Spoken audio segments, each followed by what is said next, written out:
Who wins that division? It's the Browns, and we've already talked about them offensively. Again, Baker Mayfield, we could argue if he's good or great, but they've been very productive. On the other side of the ball, Jadeveon Clowney, if they get enough production out of him, Greeny, where they just can't always slide protection to Myles Garrett, this defense is going to be as good as that offense.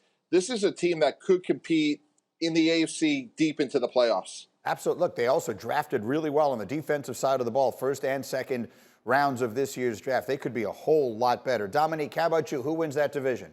Yeah, and they added John Johnson, so I do like the Browns too, but I'm picking the Ravens because there's a lot of ifs surrounding the Browns. They have all these great players, and you have to end those sentences like if Jadeveon Clowney steps up, if John Johnson fits in, if Troy Hill's able to play well. Like those ifs, if they work out, they could be competing to win the entire conference.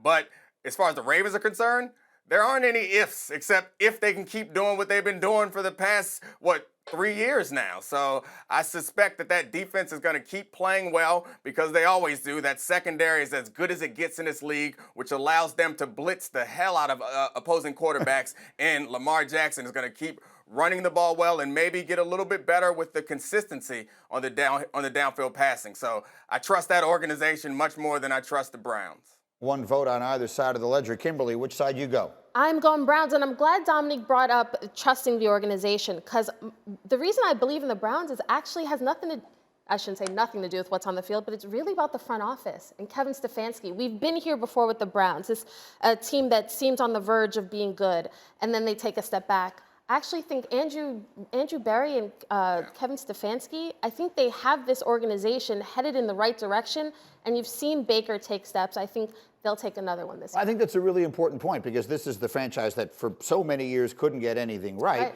And now it just goes to show you get the right people in charge, and now that entire level of confidence turns. I also will take Cleveland, and Domonique, I will disagree with you. I think they have a lot of sure things on their roster. Yes, some of the additions they make might make them better, but by the end of last season, I thought they were a team that was ready to go to the Super Bowl last year, and they should get better based upon that, based upon familiarity in the system and the addition of Odell Beckham. You keep telling me they're going to be better with Odell on that offensive side. If they are, I think they might be the best team in the entire AFC. Yeah, I mean, they certainly made the Steelers believers, and they were a couple plays away from knocking off the Chiefs. I think you're right on all accounts. I wouldn't be shocked if they win, but we're talking about what we're going to bet our palatial estates on. I trust the Ravens. It just comes down to trusting the Ravens more than I trust the Browns. And maybe the Browns will make me a believer real soon, but not just yet. I wanted to pit Pittsburgh so badly just to make Mike Tannenbaum's head explode, but I didn't have the guts to do it. Thank you for watching ESPN on YouTube. For live streaming sports and premium content, subscribe to ESPN+.